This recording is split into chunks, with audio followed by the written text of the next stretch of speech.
The strongest argument for us being in a simulation, probably being in a simulation, I think is the following. 40 years ago, we had Pong, like two rectangles and a dot.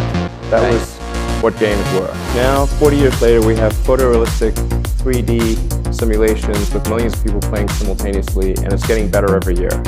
And soon we'll have virtual reality, augmented reality. If you assume any rate of improvement at all, then the games will become indistinguishable from reality. It's not a game, it's a rich thing.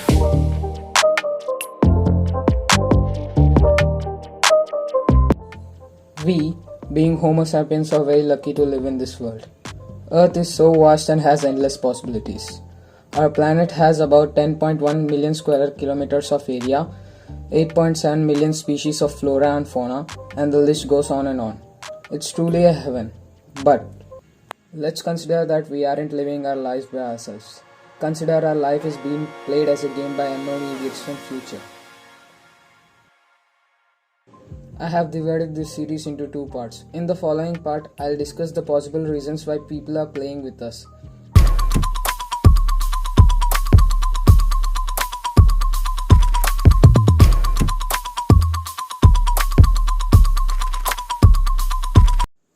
We are currently living in 2022, and the world has prospered a lot because of some great minds on earth. Again, on the other hand, we are trying hard to overcome the crisis. But what if this is also a part in the game? Okay, my points are generally based on the problems we face in our lives. The current life.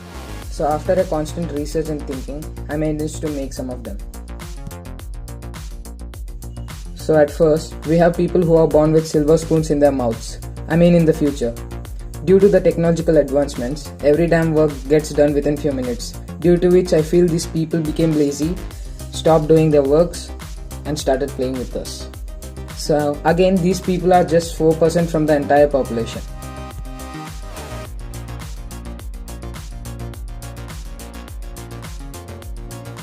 So here comes the second point. I feel most of the people lost their jobs due to AI. And these people are mostly teachers, drivers, jobless literates, laborers, and the list goes on and on. And this point makes sense cause there's a website on Google which shows jobs which bots may take over from humans in future. And guess what? The jobs which I have mentioned above were on that list. And that is insane.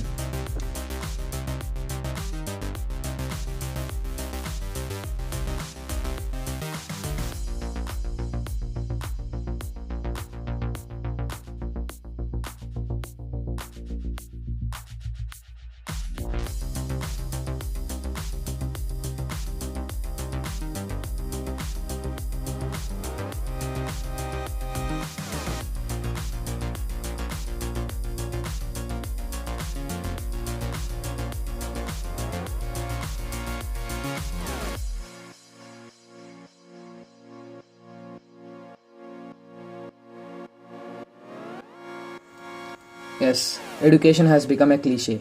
Every student of future finds it interesting. Playing with us.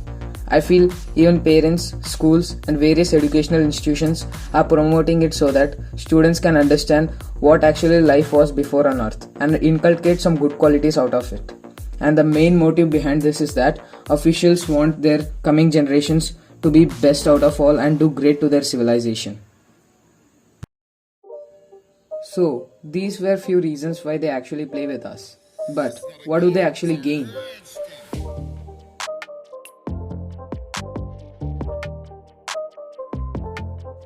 These gamers get money because the launcher or the program which they use to play the game usually collects a lot of data regarding their names, the choices the player makes in a game, IP addresses, blah blah blah, and use all this data to create social media platforms, e-commerce websites, NFTs, and control the prices of the stocks, shares, etc, etc, etc. So now you people may question that who gives money to these gamers? It's actually the government. But why?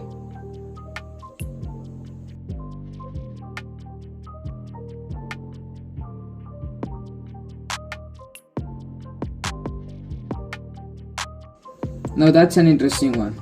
Great men said that the value of a person is known when he is not with us, and it's quite true. But how is it related to our game? Guys, it's all about loneliness. People won't be having much friends in their real world. People stop giving a shit about relationships. They start becoming materialistic to various things such as NFTs again, lands, gadgets, jobs, etc. etc. And again, the same shit happens. They realize their mistakes later and start having relationships in the game. I mean, with us. And that's the reason why we have joint families. Big joint families, nuclear families. Yeah, that's the thing. Now, shut down your goddamn phone and just go out and look around the world. You're just a fucking character in this game. Your mother and your father are again two characters which are being controlled by two players from future. And the most interesting part is that their decisions created your character for another player from future. Guys, I would be happy if you really experienced something out of it. So keeping that aside, I just wanted to say is that in the second one, I'll be showing some references or the proofs which show that we are actually in a game. And I'll be also telling the mechanism of the game, who controls it, related to government, education, etc. So stay tuned.